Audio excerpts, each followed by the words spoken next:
Bismillahirrahmanirrahim. Assalamualaikum warahmatullahi wabarakatuh.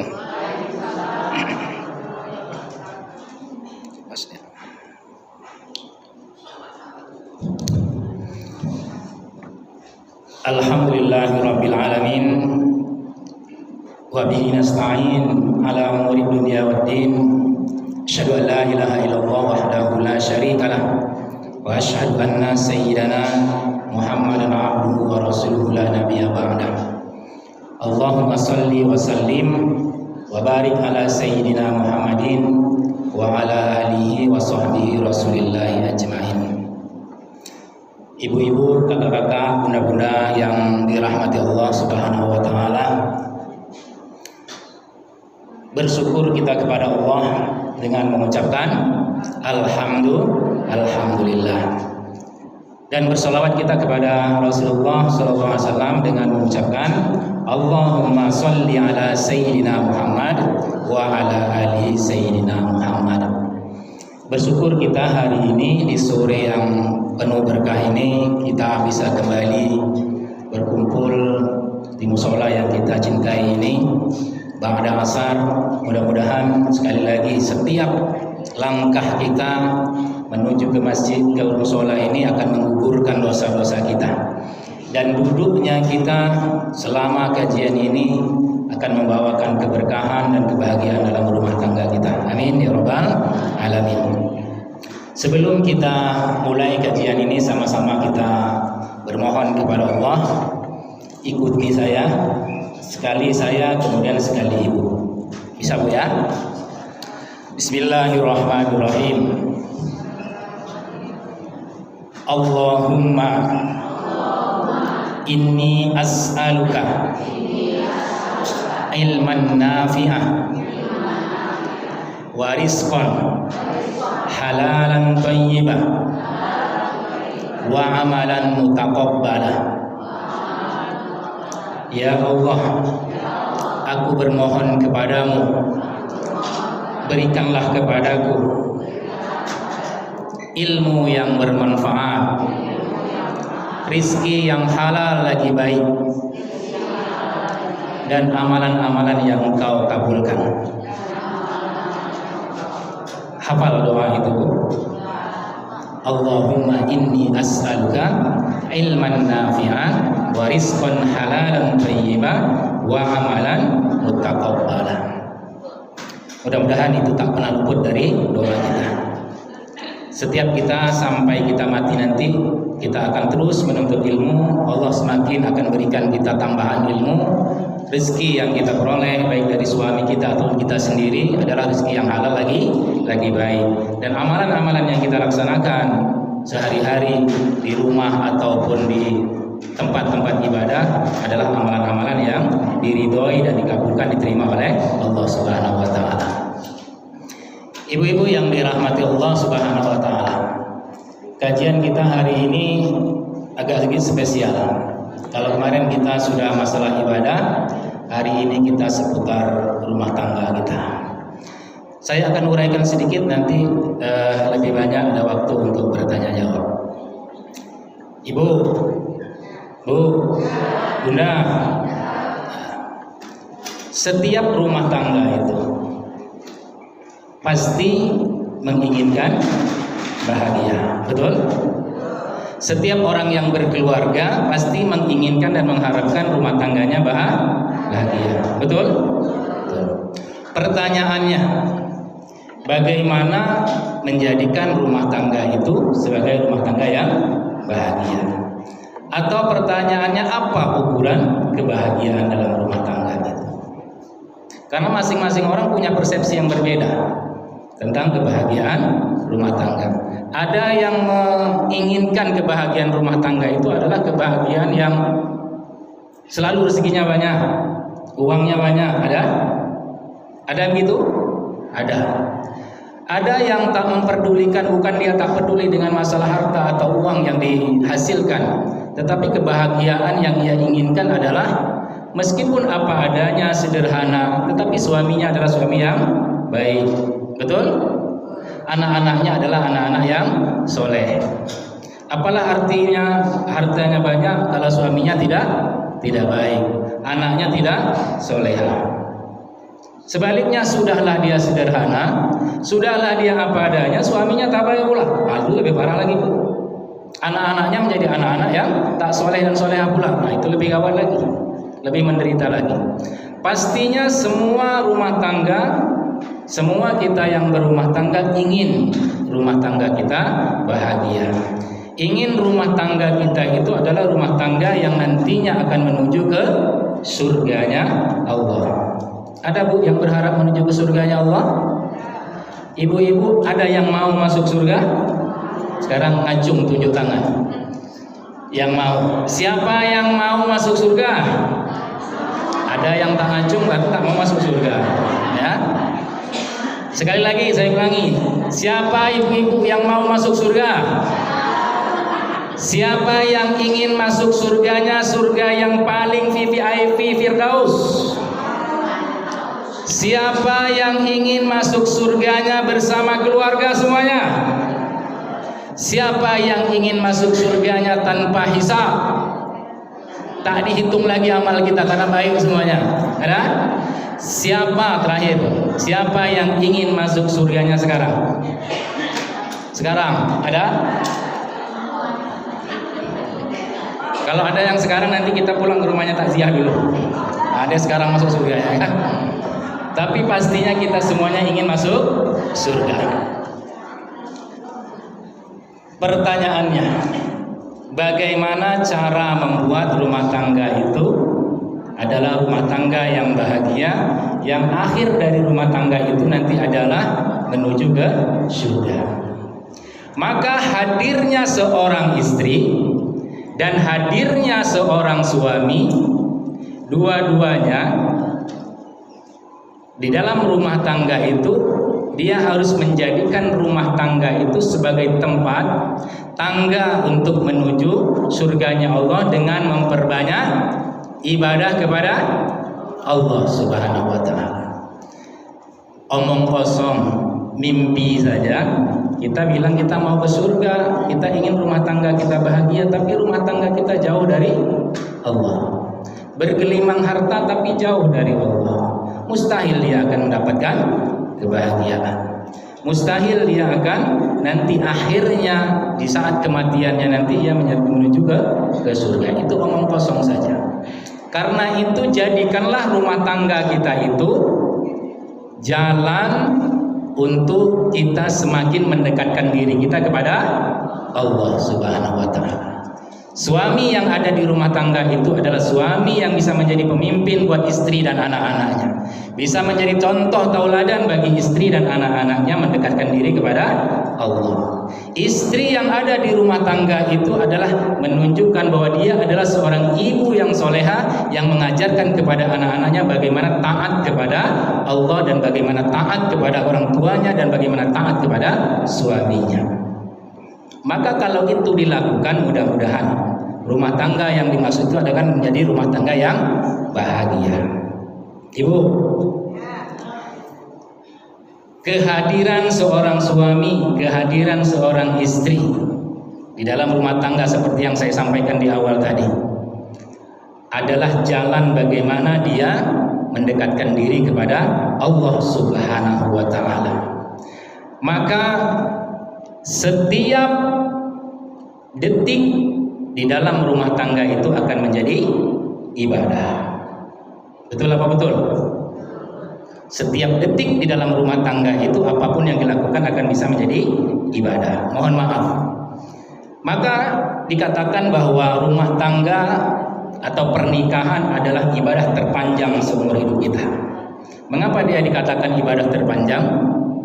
Kalau sholat paling lama itu maksimal 10 menit. Itu pun kadang sudah ngomel-ngomel di belakang tuh kalau berjamaah kalau 10 menit. Ya Bu ya. Puasa paling lama 1 bulan. Itu pun malamnya tak puasa. Ibadah haji 40 hari, umroh setengah bulan. Tetapi rumah tangga, pernikahan ada yang 15 tahun, ada yang 20 tahun, ada yang 40 tahun. Maka selama itulah dia beribadah. Karena pernikahan sendiri itu adalah ibadah. Dan apapun yang dilakukan oleh pasangan suami istri dalam rumah tangganya termasuk anak-anaknya adalah ibadah. Bagi seorang istri, melayani suami adalah ibadah. Menemani suaminya makan, ibadah. Mengerjakan pekerjaan rumah tangga adalah ibadah. Maka pernah saya katakan di beberapa pertemuan sebelumnya, perempuan itu banyak jalannya untuk menuju surga. Beda dengan laki-laki. Istimewa perempuan itu. Belum yang ibadah-ibadah mardhonya, ibadah fardunya. Di dalam rumah tangga saja banyak ibadah. Maka dikatakan dalam suatu riwayat,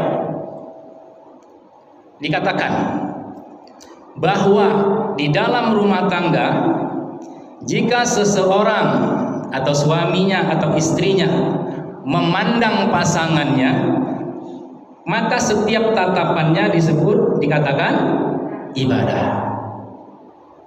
Memandang pasangannya dengan penuh kasih sayang, bukan melotot. Ingat Bu, memandang dengan penuh kasih sayang, dengan rasa cinta, bukan melotot. Maka setiap pandangan, setiap tatapan pasangan suami istri itu adalah ibadah. Bersentuhan antara suami dan istri di dalam pasangan rumah tangga itu, suami mencium istri atau sebaliknya istri mencium suami, adalah ibadah. Suami memeluk istrinya, begitu juga sebaliknya istrinya memeluk suaminya dengan penuh kasih sayang adalah ibadah. Bu, pertanyaannya, ibu suka dicium suami Bu?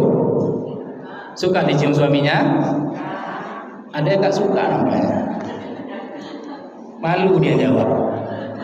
Entah malu, entah boro-boro dicium Ustaz.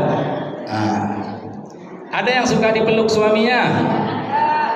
Maka setiap gesekan kulit di antara keduanya akan menggugurkan dosa-dosa di antara keduanya. Itu hebatnya pernikahan itu. Tapi dengan penuh kasih sayang, dengan rasa cinta karena Allah Subhanahu wa taala. Maka setiap apapun yang dilakukan dalam rumah tangga itu adalah ibadah. Pergi berjalan digandeng suaminya, di tangannya dipegang suaminya adalah ibadah. Ibu ke mall digandeng sama bapak Bu? Oh kakak kalau ke mall digandeng tangannya sama abang? Sama yayang bebeknya? Atau yayang bebeknya ditinggal? Yayang bebeknya, yang tunggu bebek yang masih jauh. Suka dipegang Bu? Kenapa dipegang kalau di mall? Supaya jangan belanja. Karena kalau tak dipegang dia banyak mau dibelanjain semuanya, akan dipegang sama abangnya. Maka setiap pegangan dari antara keduanya adalah ibadah.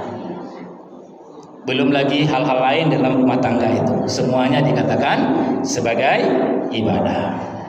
Maka bersyukurlah kita yang menjalani rumah tangga itu dengan penuh rasa cinta dan kasih sayang. Maka seorang suami yang memperlakukan istrinya dengan baik, dan begitu juga seorang istri yang melakukan ketaatan kepada suaminya, mudah-mudahan rumah tangga itu akan menjadi rumah tangga yang bahagia seperti yang dimaksudkan tadi. Dan setiap jika suaminya membimbing istrinya dengan baik, mengajarkan istrinya, mendidik istrinya untuk taat kepada Allah, begitu juga seorang istri yang selalu taat kepada suaminya untuk taat kepada Allah, maka tak mustahil kalau keluarga itu nantinya akan menuju surganya Allah Subhanahu wa taala. Ibu-ibu yang dirahmati Allah Subhanahu wa taala, dalam kajian masalah rumah tangga ini pernah ada ibu-ibu bertanya, ada dua orang ibu bertanya. Yang pertanyaannya saling bertolak belakang. Ibu yang pertama bertanya, Ustaz, saya punya seorang suami.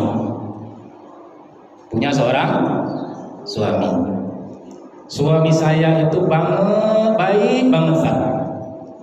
Perhatian sama saya, sayang sama saya. Tak pernah dia kasar sama saya. Pokoknya suami idaman banget deh, Ustaz. Suami idaman, tak pernah marah. Tapi satu, Ustaz. Satu, susah banget dia kalau disuruh sholat. Bu, ada seorang suami baik banget, romantis kalau bahasa anak sekarang, suka memperlakukan istrinya dengan baik. Tapi kalau pas waktu sholat datang, terutama sholat subuh, ya bangun ya, sholat subuh lagi. Iya, tapi tidur lagi.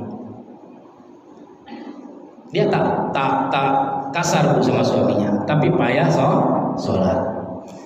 Sementara si istri tadi sudah sering mengingatkannya, sering mengajaknya, tapi memang masih sulit. Kemudian ada ibu yang kedua, pertanyaannya sebaliknya. Ustaz, suami saya itu temperamen, kasar. Kalau dia marah suka membentak saya, bahkan suka memukul saya. KDRT. Tak ada sayang-sayangnya sama sekali. Tapi istrinya sangat mencintainya, Bu. Istrinya sangat mencintainya. Apapun perlakuan suaminya, dia tetap sayang sama istrinya.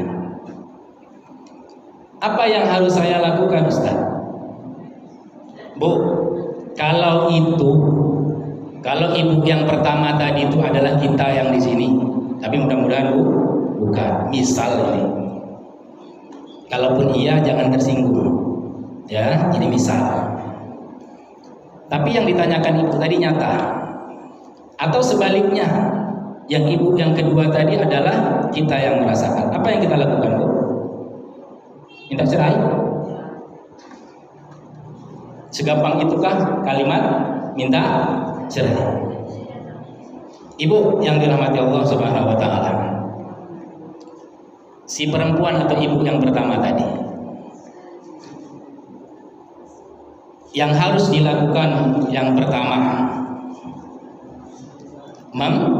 kalau kita menemui suami kita tuh baik, tak ada neko-neko, bahkan sayang sama kita, tapi cuman dia tidak taat pada Allah, kedekatannya sama Allah kurang. Nafkah cukup, sayang oke, baik oke, tapi hanya kedekatannya sama Allah yang kurang. Apa yang harus kita lakukan sebagai istri? Yang pertama, mengingatkan. Apa yang pertama? Mengingatkan. Bagaimana cara mengingatkannya? Bukan menggurui. Ya, sholat ya. Karena sholat adalah amalan yang pertama akan diminta pertanggungjawabannya oleh Allah ketika kita nanti mati. Beb ini baik sama sayang Beb ini oke. Suami idaman, tapi satu, dengan penuh kasih sayang mengingatkannya, tidak menghardinya, tidak mengguruinya. Setelah selesai kita mengingatkan, apa yang kita lakukan yang kedua? Berdoa kepada Allah. Ya Allah, suamiku ini baik banget, tapi dia mungkin belum taat padamu ya Allah. Bukakanlah hidayah untuknya. Itu tugas istri, mengingatkan dan mendoakannya. Maka doa terbaik adalah doa dari pasangan kita masing-masing. Maka jangan lupa, jangan pernah untuk tidak mendoakan pasangan kita. Kalau sudah diingatkan, enggak juga. Sudah didoakan, enggak juga berubah. Belum juga nampak tanda-tanda. Apa yang kita lakukan yang ketiga? Tawakal kepada Allah. Tawakal kepada Allah. Tidak perlu kita marah-marah, menggurunya, menceramahinya. Nanti paling-paling kalau kita ngomong, kita menceramahi terus, kau ini sok pandai. baru ikut majelis taklim sehari aja udah ceramah di rumah. Itu yang akan muncul dari mulut suami kita. Maka yang kita lakukan yang ketiga adalah bertawakal kepada Allah. Siapa yang membolak-balikkan hati? Siapa yang memberi petunjuk? Allah. Tak ada kuasa kita. Innaka la tahdi man ahbabta walakin Allah yahdi may yasha. Kamu tidak akan mampu memberikan petunjuk kepada orang terdekat kamu sekalipun, karena yang memberi petunjuk adalah Allah. Kalau suami kita atau pasangan kita adalah seperti ibu yang pertama tadi. Kalaulah kondisi yang ibu yang kedua, apa yang harus kita lakukan? Kasar suaminya, dikit-dikit marah, dikit-dikit tampar, bahkan ada yang menendang. Sudah tuh nafkah tak dikasih pula, tapi terlanjur cinta dia istrinya. Udah dihajak sama suaminya, tapi dia masih sayang juga. Cinta buta? Bukan. Itulah ketaatan seorang istri. Maka yang dilakukan juga sama. Kalau mengingatkan, apalagi yang baik saja kalau diingatkan, diajari, mungkin akan marah, menjawab, apalagi yang kasar. Maka yang harus kita lakukan adalah sabar, terus bermohon kepada Allah. Jangan putus doa. Ya Allah, aku sangat mencintai suamiku, meskipun dia zalim dan selalu kasar padaku. Bukakan pintu hidayah kepadanya ya Allah, agar dia bisa menjadi suami dan ayah yang baik, yang taat kepada doa. Maka jangan pernah putus doa bagi setiap kita yang punya pasangan, untuk mendoakan pasangan kita masing-masing. Kembali, yang membolak-balikkan hati adalah Allah. Yang memberi petunjuk, memberi hidayah adalah Allah. Bu, kalaulah suami ibu baik dan ibu menjadi yang perempuan yang baik, itu biasa. Suaminya baik, ibu awalnya tak baik menjadi baik, ya biasa. Tetapi kalau suami ibu, pasangan kita tidak baik dan ibu tetap bertahan untuk menjadi perempuan yang baik, apalagi bisa membuat suami kita mendapatkan hidayah dari Allah menjadi orang baik, itu luar biasa. Ingat, pasangan kita baik, kita menjadi wanita, istri yang baik, itu biasa. Laki-laki membimbing istrinya. Tetapi suami kita, pasangan kita tidak baik dan kita tetap bertahan untuk menjadi wanita, menjadi istri yang baik, itu luar biasa. Apalagi sempat bisa merubah suami kita menjadi suami yang soleh, itu luar biasa. Bukankah Fir'aun orang yang durhaka pada Allah? Apakah Asiyah putus asa? Tidak. Asiyah tetap taat kepada Allah. Karena salah satu jalan menuju surganya bagi seorang perempuan adalah tetap dalam ketaatan. Ibu, kalau suami tidak baik, ayah tidak baik, maaf, kalau ayah baik, suami soleh, tetapi istrinya, anaknya tidak dia ajari, tidak dia bimbing untuk taat kepada Allah, maka dosa-dosa istri dan anaknya akan menjadi penghalang bagi suami untuk masuk surga. Tetapi kalau suaminya tidak baik, suaminya tidak taat pada Allah, istrinya tetap menjadi orang yang taat, istrinya tetap menjadi orang yang solehah, sekaligus dia tetap bertahan memohon petunjuk pada Allah agar suaminya menjadi suami yang baik, tak baik pun suami kita tak menjadi penghalang ibu untuk masuk surga. Karena istri tak menanggung dosa suami, tapi suami menanggung dosa istrinya. Itu hebatnya perempuan itu. Mudah bagi perempuan untuk menuju ke surga. Tetapi sebaliknya nanti di akhir akan saya uraikan bagaimana kalau perempuan itu tidak menjadi perempuan yang solehah. Ibu-ibu yang dirahmati Allah Subhanahu wa taala, mau kita dikatakan orang yang baik, Bu? Mau kita dikatakan istri atau suami yang baik? Mau? Tidak mau? Pasti semua kita mau. Maka ingat pesan Rasulullah SAW. Khairukum li ahli, wa ana khairu li ahli. Sebaik-baik kamu adalah kamu yang baik pada keluarganya, dan aku adalah contoh orang yang baik pada keluarga, kata Rasulullah. Maka kalau kita ingin dikatakan baik, kalau kita sebagai ibu ingin dikatakan sebagai ibu yang baik, kalau kita istri ingin dikatakan sebagai istri yang baik, kalau kita suami mau dikatakan sebagai suami yang baik, maka berbuat baiklah kepada keluarganya. Siapa keluarga kita? Keluarga inti, suami, istri, anak-anak. Maka berbuat baiklah seorang suami kepada istri dan anaknya. Maka berbuat baiklah, taatlah seorang istri kepada suaminya, dan berbuat baiklah kepada anak-anaknya. Kalau kita mau dikatakan orang baik. Bagaimana menjadi suami yang baik? Dikatakan, ini bagi kami para suami, laki-laki itu ar-rijalu qawwamuna 'alan nisa. Qawwam, pemimpin.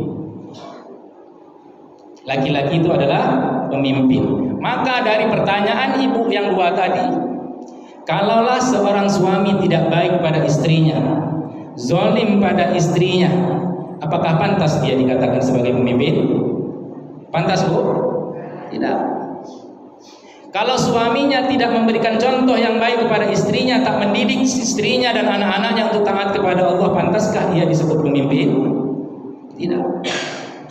Maka kalau dari pertanyaan ibu yang pertama tadi, meskipun dia baik, meskipun dia romantis, meskipun dia sayang sama keluarganya, tapi dia tidak taat sama Allah, dan itu menjadi contoh yang tak baik pada istri dan anaknya, maka tak pantas dia dikatakan pemimpin.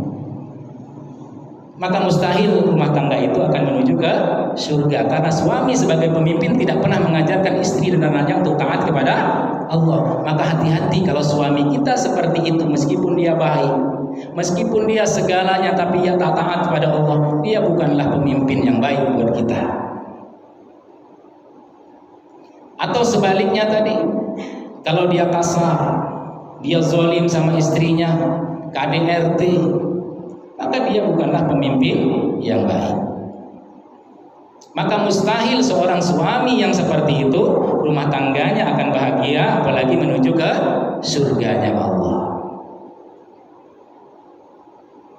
Itu tugas suami, memberikan contoh dan teladan yang baik kepada istri dan anaknya, mengajari dan mendidik anak dan istrinya untuk taat kepada Allah. Dua, sebagai seorang pemimpin rumah tangga.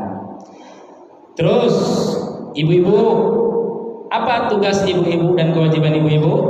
Kewajiban istri apa? Kalau tadi kan kewajiban suami, tugas suami. Sekarang kewajiban istri. Tugas istri apa, Bu? Apa? Mengurus rumah tangga, melayani, apa lagi? Menjaga anak-anak, patuh sama suami. Bu, saya kasih tahu. Tugas dan tanggung jawab istri dalam rumah tangga cuma dua. Berapa, Bu? Berapa? Dua. Yang pertama, taat pada Allah dulu, yang lebih tinggi pada Allah. Yang kedua, taat pada suami. Cuma dua itu tugas istri, kewajiban istri. Jadi masak tugas siapa? Suami. Ngurus rumah tangga tugas siapa? Nyapu rumah tugas siapa? Ngurus anak-anak tugas siapa? Cari nafkah tugas siapa? Karena tugas istri cuman dua, taat pada Allah dan taat pada suami. Maka kalau suami ibu memerintahkan masak, maka ibu harus yang sapu rumah, urus anak, maka kita harus taat. Karena tugas istri, kewajiban istri hanya taat pada Allah dan taat pada suami. Kan gitu, Bu. Sampai situ jelas? Jelas, Bu? Tugasnya taat pada Allah dan taat pada suami. Bu, suatu ketika dalam sebuah kajian Rasulullah pernah ditanya, "Ya Rasulullah, apa ciri tanda istri yang baik, istri yang solehah itu?" Pertanyaannya, apa tanda ciri-ciri istri yang baik dan solehah. Apa jawab Rasulullah? Tanda bahwa seorang perempuan itu adalah istri yang baik, istri yang soleh adalah ketika engkau memandangnya, maka ia akan membuat hatinya tenang. Apa ciri wanita yang soleh, Bu?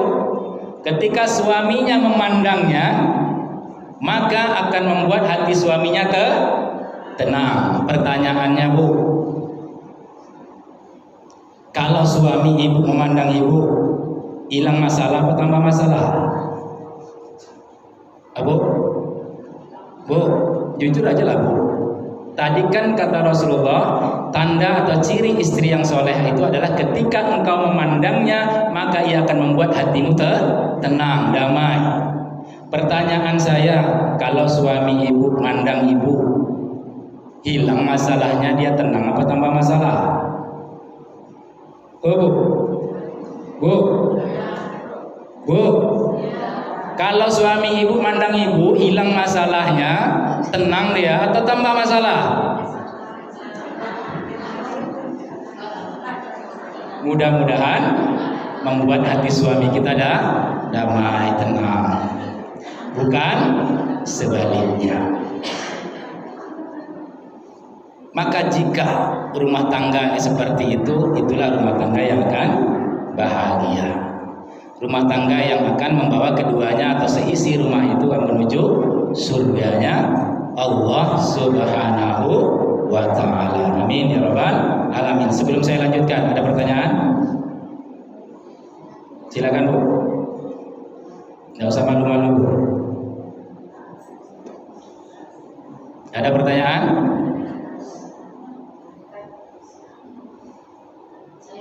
Ya, silakan, Ibu.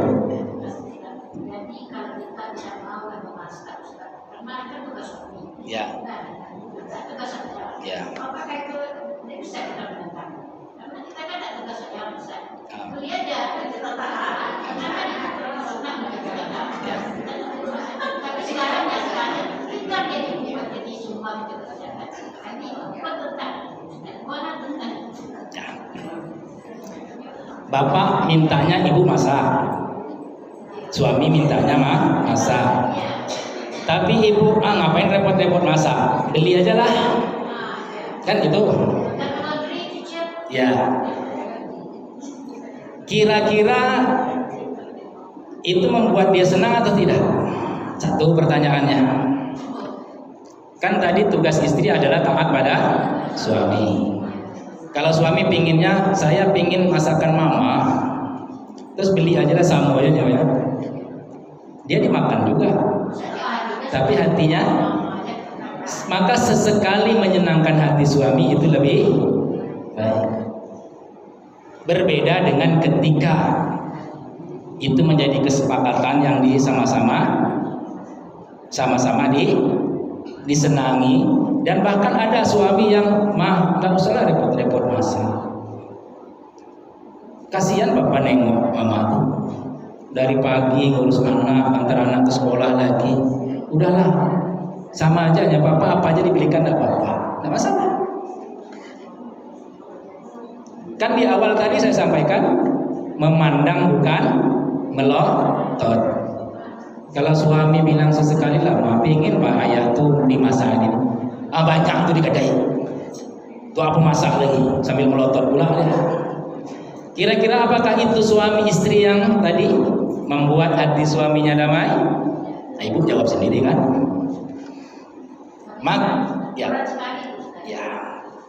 Maka ada juga, maka tadi ada suami yang juga memahami kondisi istrinya, maka kedua-duanya.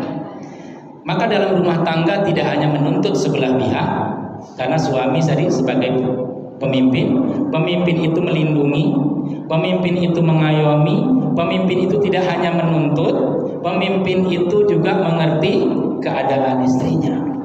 Bukankah Rasulullah yang sangat memahami istri-istrinya? Ibu pernah dengar bahwa Rasulullah menjahit pakaiannya sendiri? Tapi demikian, apakah Khadijah, Aisyah memperlakukan Rasulullah semena-mena? Tidak. Bahkan Aisyah, Khadijah malu ketika Rasulullah mengerjakan urusan rumah tangganya sendiri. Tapi Rasulullah tidak menuntut untuk Khadijah, Aisyah menuruti semua keinginan Rasulullah. Itulah maka dia sebagai orang yang baik dengan keluarga.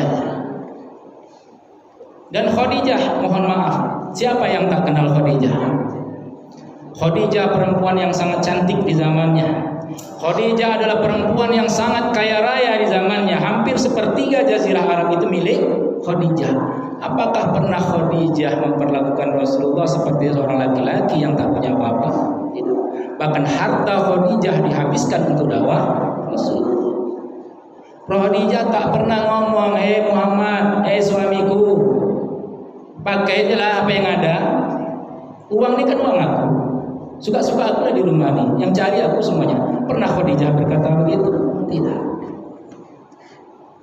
Khadijah tetap menjadi seorang istri yang taat pada Rasulullah. Itulah contoh wanita terbaik bagi kita.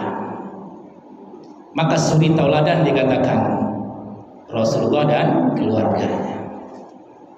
Aisyah, kalau Khadijah keibuan, orang tua. Kalau Aisyah itu mungkin kalau kita gambarkan sekarang, Aisyah itu adalah anak-anak yang tomboy. Itulah yang masih ceria-cerianya untuk bermain. Tapi apakah Aisyah kurang ajar? Apakah Aisyah pernah memperlakukan Rasulullah seperti seorang laki-laki yang suka-suka dia perlakukan? Tidak. Maka itulah contoh terbaik bagi seorang wanita. Sayyidatina Khadijah wa Aisyah. Maka tak berlebihan kalau ada syair yang mengeluh-elukan Siti Aisyah dan Khadijah, karena ia adalah contoh teladan bagi kita kaum wanita, dan Rasulullah adalah contoh teladan bagi kami para suami. Ada lagi Bu pertanyaannya? Tapi susah suami seperti itu. Ya. Kalau susah suami seperti itu tadi, apa tugas Ibu? Yang pertama tadi, komunikasikan. Ya. Kalau susah, yang setelah dikomunikasikan, pertama komunikasikan tadi.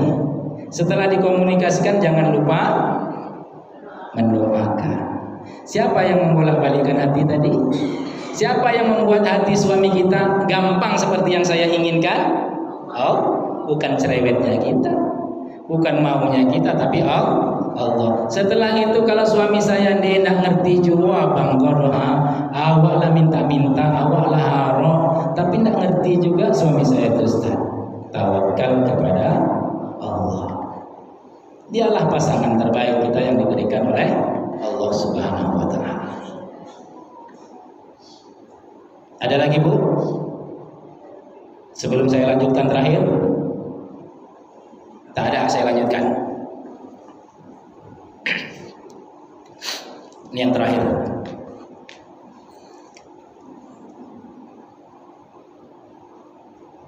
Iza sholatil mar'atu khamsaha. Jika seorang perempuan itu menjaga sholat 5 waktunya. Apa yang dijaga Bu? Sholat 5 waktu. Ibu belum bisa tahajud. Dia tidak kalau awak tahajud Ustaz. Anak sampai malam dah tidur, pekerjaan banyak, tidak bisa bangun. Duha belum sempat, tidak pandai awak duha. Pokoknya sholat 5 waktu aja. Jangankan duha, rawatib aja kadang tidak selesai. Cukup sholat 5 waktu. Wa asamat syahroha, dan dia puasa Ramadan, dia jaga. Puasa Senin Kamis belum bisa, puasa-puasa sunat lain belum bisa, puasa Daud apalagi. Tapi biasanya yang sudah bisa puasa Daud itu kebanyakan perempuan. Tapi puasa Daud Bu ya, bukan sholat Daud. Kalau puasa Daud sehari puasa sehari tidak. Jangan dibikin pula sholat Daud, sehari sholat sehari tidak. Parah tuh. Dia cuma bisa puasa Ramadan. Wa ata'at zaujah, dan dia taat pada suaminya. Wahfazat farjah, dan dia jaga kehormatannya. Maka Allah mengatakan kepada perempuan yang tadi, Udkhuli jannati. Hai wanita-wanita yang sudah menjaga sholat 5 waktunya, dia pertahankan. Puasa Ramadannya ia jaga dengan baik. Meskipun ibadah yang lain dia belum sempat. Dan dia taat pada suaminya. Taat pada suaminya. Wahfazat farjaha, dan ia jaga kehormatannya. Udkhuli jannati, masuklah engkau ke dalam surgaku, kata Allah. Allah yang ngomong langsung nanti di hari kiamat. Min ayyi abwabis syi'ti, min ayyi abwabil jannati syi'ti, dari pintu surga yang mana saja yang kau inginkan. Kalau laki-laki Bu, kalau dia ahli duha, dia masuknya lewat pintu duha. Kalau dia ahli sodako, lewat sodako. Kalau ahli tahajud, lewat pintu tahajud. Kalau perempuan yang jaga 4 tadi, dari pintu mana saja tak dilarang. Kalau laki-laki stop, Pak, Bapak tidak bisa masuk lewat sini, pintu Bapak sana, karena Bapak ahli tahajud.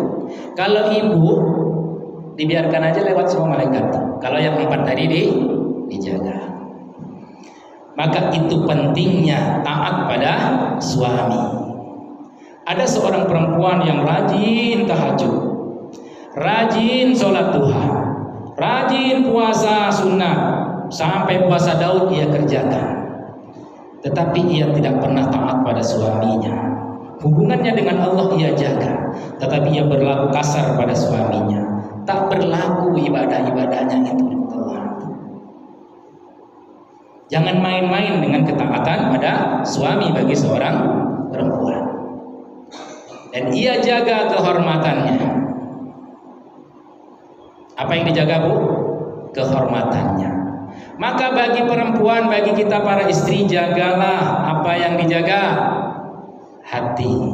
Jangan pernah berpaling ke lain hati. Jaga lisan. Jangan sampai semua yang terucap dari mulut kita menyakitkan. Jaga diri. Kemanapun dia pergi, dia bisa melangkah ke tempat yang baik. Maka jika perempuan menjaga dirinya, menjaga kehormatannya dari laki-laki lain, menjaga pandangannya terhadap laki-laki lain, dan ia tetap menjaga kehormatan suaminya bagaimanapun ia ditinggal berapa lama pun, dengan kondisi yang masih normal, ia tetap taat kepada Allah, maka perempuan inilah yang akan dipersilakan Allah masuk dalam surga melalui pintu mana saja yang ia inginkan. Itu istimewanya perempuan. Istimewanya perempuan untuk menuju surganya Allah Subhanahu wa ta'ala. Mudah-mudahan kita semua yang hadir, kita semuanya yang selalu mendengarkan kajian majelis taklim akan dijadikan Allah sebagai perempuan-perempuan yang solehah, akan menjadi perempuan istri-istri dan ibu yang selalu memberikan contoh pada anak-anaknya, yang selalu taat pada suaminya, yang selalu menjaga kehormatannya di mata Allah Subhanahu wa ta'ala. Amin ya rabbal alamin. Itu saja mungkin yang dapat saya sampaikan pada kesempatan sore kali ini. Kalau masih ada yang bertanya, saya persilakan sebelum saya tutup. Ya, silakan. Kalau misalnya suami kita sudah meninggal, Ya. terus rasa-rasanya itu kurang taat. Gimana? Ya, Ibu sekalian. Saya juga terlaksana. Yang satu kalau tetangga yang tidak taat sama suami itu, yang tiga terlaksana. Apakah ada nilai? Ya. Masih nyambung pertanyaannya. Di tempat lain saya memberikan kajian ini, ada yang sama bertanya seperti itu. Ustaz, bahkan ibu itu waktu itu sempat menceritakan kondisi yang pernah ia lakukan sambil menangis. Saya dulu waktu suami saya masih hidup, Ustaz, sekarang dia sudah meninggal. Luar biasa saya sikap saya kepadanya. Padahal saya sholat, padahal saya puasa. Kadang saya memperlakukannya dengan seenak mulut saya, seenak hati saya. Bu, kalau sekarang dia sudah tidak ada, kita mau buat apa lagi? Kita sujud pun, kita cium tangannya pun tidak akan bisa lagi. Maka yang harus kita lakukan adalah taubatan nasuha, taubat dulu kepada Allah. Ya Allah, dulu aku pernah menjadi istri yang tak baik buat suamiku. Minta pada Allah, memohon ampun kepada Allah. Mudah-mudahan dosa-dosa kita diampunkan oleh Allah. Dan kemudian tidak salah kita berziarah ke makam suami kita. Doakan di setiap sholat kita, ampuni dosa suami saya ya Allah, ampuni dosa saya. Panjangkan doa kita, apapun mau minta dipertemukan nanti di surga silakan. Jadi yang dilakukan pertama adalah apa? Taubat. Taubat kepada Allah. Taubat itu bisa dilakukan dengan sholat, memohon kepada Allah. Ya taubat diniatkan dengan ucapan aku bertobat ya Allah. Ucapkan. Lanjut berwudu, bentang sajadah, sholat 2 rakaat. Setelah itu minta ampun pada Allah. Ingat dosa-dosa yang pernah kita lakukan pada suami kita, karena dia tidak akan bisa kita temukan lagi. Mudah-mudahan wallahu a'lam, Allah yang Maha Pengampun. Maka sama dengan yang ibu lakukan tadi, yang 3 saya bisa lewat, tapi yang 1 taat pada suami ini mungkin agak berat. Apa yang harus kita lakukan? Ataukah bisa dimaklumi sama Allah? Saya sudah 3 saya sudah kerjakan, saya sholat saya jaga, puasa saya jaga, saya tak pernah berpaling ke laki-laki lain. Tapi na'udzubillah menurut saya nih asik nama suami saya aja. Kan syaratnya 4. Kalau 1 gugur masuk, untuk bisa masuk ke ruangan ini syaratnya ada 4. Ibu punya ini, punya ini, punya ini, punya ini. 1 tak ibu bawa, boleh masuk sama panitia. Maka apa yang harus kita lakukan? Sama, taubat pada Allah. Kalau suami kita masih ada, minta ampun dan maaf pada suami kita. Peluk cium dia. Ya, sinilah ya. Ya. Nah. Jangan pula malu. Kan kita yang tahu dosa kita sama suami kita. Karena taat dan baik sama suami itu perintah siapa? Perintah Pak Kua, perintah mertua, perintah Allah. Maka datangi dia kalau dia masih hidup. Mudah-mudahan suami kita, namanya pasangan tak mungkin tak dimaafkan. Pasti dia bahagia. Alhamdulillah ya Allah, istriku akhirnya sadar. Pasti suami akan berucap, nih tumben mama, kan tak gitu. Atau takut dia aja, tumben mama. Nah, kan enggak. Minta ampun sama Allah. Kalau dia sudah tidak ada, sama tadi jawabannya. Taubat, mohon ampun kepada Allah, doakan suami kita. Mudah-mudahan Allah yang akan mengampuninya. Innallaha la yaghfiru an yushraka bihi wa yaghfiru ma duna dzalik.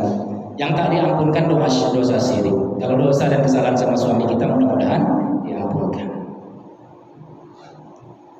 Cukup sampai di situ, paham?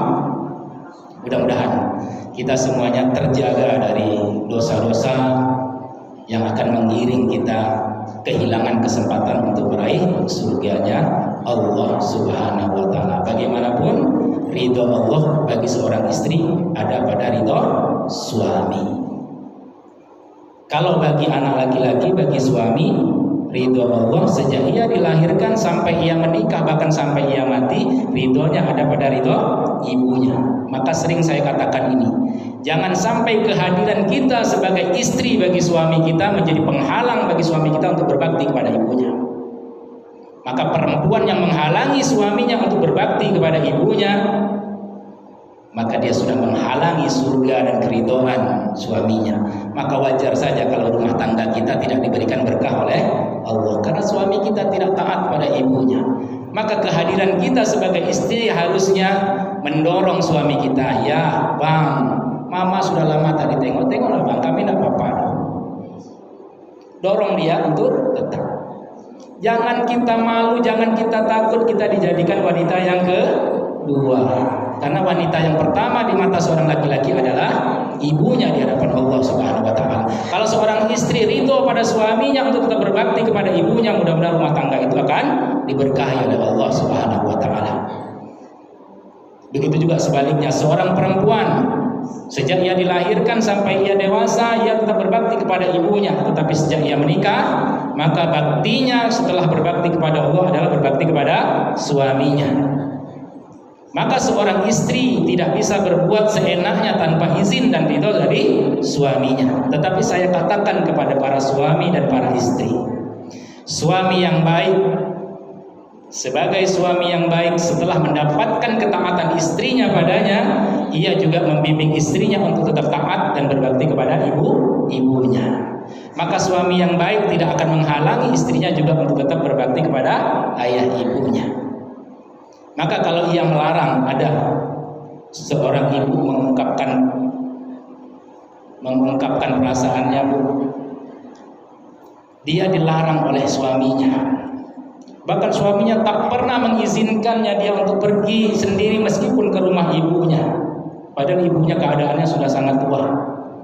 Maka dikatakan suami seperti itu adalah suami yang zalim. Meskipun istri harus taat, tetapi suami yang seperti itu adalah suami yang zalim. Suami yang baik adalah yang baik kepada keluarganya, termasuk memberikan kesempatan kepada istrinya untuk tetap berbakti kepada ibu bapaknya. Tetapi yang harus dilakukan seorang perempuan, pertama taat dulu pada suaminya, maka dikomunikasikan untuk urusan ayah kita sendiri, ibu kita sendiri dengan ayah dan ibu pasangan kita. Maka suami, istri, pasangan rumah tangga yang baik adalah yang kedua-dua belah pihaknya, ibu bapaknya, mertuanya sama statusnya dalam perlakuannya selama dia hidup berumah tangga. Maka rumah tangga yang seperti itulah yang akan mendapatkan kebahagiaan karena diberkahi oleh Allah Subhanahu wa taala. Itu saja mungkin yang dapat saya sampaikan, wallahu alam.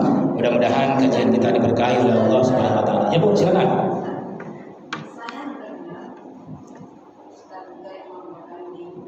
Ya. Nanti di akhirat itu suami itu akan dituntut oleh istrinya. Nah, itu suami yang bagaimana? Ya. Itu aja, Bu. Benar. Suami itu akan dituntut pertanggungjawabannya oleh Allah terhadap siapa yang ia pimpin. Kan suami pemimpin dalam rumah tangga, qawwamuna 'alan nisa. Akan dituntut. Makanya tadi cerita kita yang pertama tadi, seorang suami qawamin, pemimpin tadi adalah yang pertama suami yang taat pada Allah. Suami yang mendidik istri dan anaknya untuk taat kepada Allah. Maka seperti pertanyaan ibu tadi, dia baik, dia segalanya, tapi dia tak taat pada Allah, dia akan dituntut oleh Allah. Engkau tak pernah mengajarkan anak. Seandainya anak itu jatuh menjadi anak yang tak taat pada Allah, dia akan diminta pertanggungjawabannya. Bahkan dalam suatu riwayat, seorang anak ketika dia menjadi anak yang tidak taat pada Allah, dimasukkan ke dalam neraka oleh Allah, dia bermohon kepada Allah, tunggu ya Allah, aku jadi orang yang durhaka padamu, aku tak taat karena ayahku tak pernah mengajariku. Maka dia akan diseret oleh anaknya untuk sama-sama masuk neraka. Itu ayah yang tidak baik, jelas. Bahkan ayah yang soleh sekalipun, tetapi dia hanya soleh sendiri. Kan ada pun laki-laki yang soleh sendiri, dia sibuk mau sholat, istrinya tak sholat, terserahlah. Istrinya nak mengumpat orang, nak menghibah orang, terserahlah, tak pernah ditegurnya. Anaknya nak main kemana, tak pernah diingatkannya, pokok dia sholat aja kerjanya. Ketika anaknya masuk ke dalam neraka, istrinya terjerumus ke dalam dosa dan kemaksiatan, maka ketika istri dan anaknya akan diadili Allah dalam neraka, ia menuntut kepada Allah, ya Allah, suamiku, ayahku tak pernah mengajariku, tak pernah mendidikku untuk taat padamu. Maka seorang suami berat. Kan tadi saya katakan, kalau perempuan taat, suaminya tak taat, dia tak dituntut, tak terhalang dia untuk masuk neraka surga. Tapi suami yang soleh, istrinya tak taat, anaknya tak taat, dia akan bertanggung jawab. Maka seorang perempuan, seorang istri sebagai penutup, kalau melakukan dosa dan kemaksiatan, dosa dan kemaksiatannya akan menyeret 3. Satu pendapat yang lain 4. Siapa yang diseret oleh perempuan ketika seorang perempuan ini melakukan dosa? Suaminya. Maka suami harus mendidik dan mengingatkan istri. Kalau ibu berlaku dosa, berbuat dosa, maksiat, suaminya soleh, akan seret. Yang kedua, anak-anaknya, ayahnya, ayah dia akan diseret. Jadi kita berbuat dosa itu tak sedikit yang terjerumus. Suami kita, ayah kita, anak kita, satu riwayat mengatakan saudara laki-lakinya. Itu tugas laki-laki untuk mengingatkan, dan tugas perempuan untuk taat kepada Allah dan kepada suaminya. Allah cukup ya. Ibu-ibu yang dirahmati Allah Subhanahu wa taala, terima kasih atas perhatiannya dan mohon maaf atas apa yang saya sampaikan. Mungkin kalau ada yang tak berkenan, yang mungkin menyinggung perasaan kita, hati kita, saya mohon maaf.